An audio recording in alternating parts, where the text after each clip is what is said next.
in 2023 was 16%.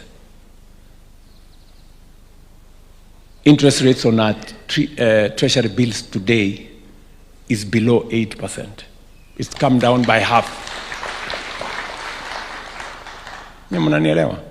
So we have everything to thank God for.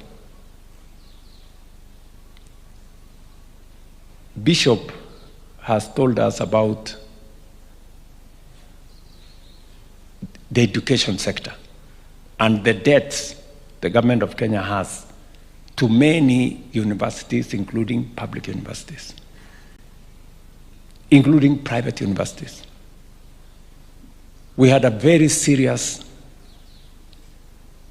education problem. When I came here, I did the first thing to appoint a presidential working party because CBC had problems. We had shortage of teachers. We had shortage of classrooms. Our funding for universities was inadequate. In fact, some universities could not pay salaries. Public universities, 21 public universities were technically insolvent.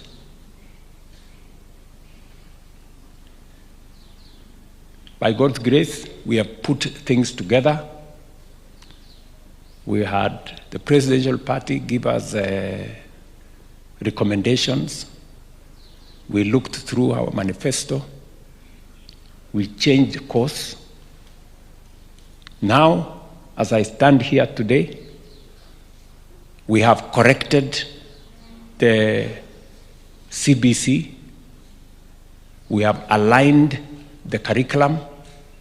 Teachers, parents, students, other stakeholders now have clarity on the competence-based education.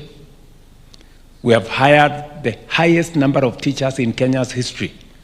By January this year, we've hired 100,000 teachers as of January this year. We have built 23,000 new classrooms. And we have changed the funding model for our universities. Today, ask any vice chancellor. It's beginning to change. The universities that were technically insolvent are now getting out. So we have, by God's grace, stabilized that sector because education is very important. It is the single most important asset that we can use to equalize our society. When the children of those who have and the children of those who don't have, when they go to school, they become equal. Yeah? So we have changed that sector. And I'm very happy that we are making progress. You people know that in 2022, we had people, kuna watu walikuwa wanavaa sufuria kwa hii town, kwa Kichwa. Si mliwaona? Unga imefika 250, iko shida. You know, we had to change the whole plan on how we are dealing with agriculture. And we've done 4 things in agriculture. Number 1, we decided to digitize and to register all farmers. Imagine we were running a sector that we didn't have data.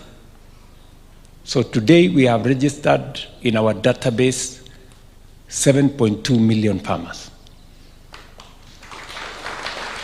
Number 2, we said we are moving away from subsidizing consumption to subsidizing production. We brought down the cost of farm inputs, whether it is seeds, whether it is fertilizers. We have also driven out cartels, you know, people who took advantage of our farmers. We've cleaned the dairy sector. We have cleaned up the coffee sector. We have removed many people in between, all the way to sugar sector and all the other sectors. Today, our milk production has gone up by 400,000 liters every day. We are the highest producer of milk today in the African continent. Our coffee prices have changed. I know there are coffee farmers here. Ni kweli ama si kweli? Yes. Coffee was 70, 80. Today it is 100, 120, 130, 140. Tea the same. Sugarcane the same. We are producing more maize. So, Mungu ametujalia. And God has been gracious to us. The last 3 years, Mungu ametupatia mvua. Tunamshukuru Mungu. So, God has been good to us. We have done all the other things that we wanted to do. In matters to do with health, which the church is a great partner, we have changed the whole space in health. Because we wanted to make health a right of every citizen. Many people, statistics showed, many people, close to 1 million people, went into poverty every year because of hospital bills. Mtu anaenda hospitali, bill inakuja 100,000, 200,000, 500,000, 1 million. Hakuna njia ya kulipa, tunafanya harambee, tunauza ng'ombe, tunauza shamba, tunauza. So we had to change that. Today, I can confidently tell you that SHA is changing the landscape. It's only 1 year old, but we have now treated using SHA close to 6 million Kenyans. You will not miss in every village a testimony of SHA paying for 20,000, 50,000, 100,000, 500,000 for a citizen in our neighborhoods. True or not true? And it is just 1 year. Mutupatie tu nafasi kidogo. Bado tuko na mahali ya kulainisha. The biggest problem ni tuko naye ni wakora. Unajua kuna watu, mtu anaamka asubuhi kwenda kutafuta vile ya kuiba from SHA. Madaktari nini, mahospitali. So, but we will straighten that. So, in short, I just wanted to let you know that God has been gracious to us. And finally, we have the burden of the young people of our nation. And we spend, as a nation, 30% of all our taxes on education. We spend close to 700 billion shillings every year for education.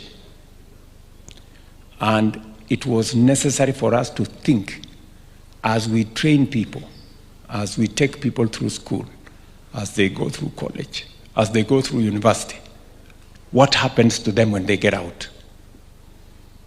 Unemployment was a very big challenge. It still continues to be a very big challenge. And that is why we have designed, for the first time in the history of Kenya, we have a plan on how to deal with unemployment. With 4 different programs. Program number 1, watu walikuwa wananiuliza, hii mambo ya housing ni mambo ya nini? Nani alikuambia tunahitaji nyumba? Sisi tuko na manyumba zetu. Housing was not just about houses. It was more about jobs than houses. Today, as I speak to you, 500,000 young people in Kenya work in our housing program. 500,000 citizens who are not working, today they are working as architects, engineers, carpenters, masons, plumbers, and everybody in between. We've hired close to 10,000 professionals from universities as consultants to oversee that program. Kenya's skyline is changing. We've rolled out a whole digital jobs program, ICT hubs, business process outsourcing. We have Jitume centers. We have close to another 300,000 young people working on the digital job space. This good girl from the Methodist church, she's a great lady. Today, Sikizeni, today we have 540,000 Kenyans who are working outside Kenya that we have connected them to jobs in the last 3 years. Mnanielewa? Na huyu mrembo wenu wa mutaratara ndiye alitusaidia kupanga. No wonder we succeeded. You know? We have created a green channel. We've organized that space. Watu wengi wananiuliza, wewe mbona unapeleka Wakenya kwenda kufanya kazi nje? Mbona usipeleke watoto wako? Sijui namna gani. It's called, sometimes wanajaribu kuniaccuse at the brain drain. You see, these are people who are going to work outside Kenya. Contracts of 3 years, 5 years. After 3 years, they come back home. They are better exposed, and they can do better in our own country. So it's not brain drain, it is brain gain, because we are getting exposure to many of our young people. You know? I can stand here and confidently tell the nation, in the last 3 years, we have close to 1.8 million young people who were not working in 2022, they are working today. And we can give you their names and where they are working. So kama tunaelewana. That is what transforming a nation looks like. It has to be deliberate, it has to be intentional, it has to be practical, and we can account for it.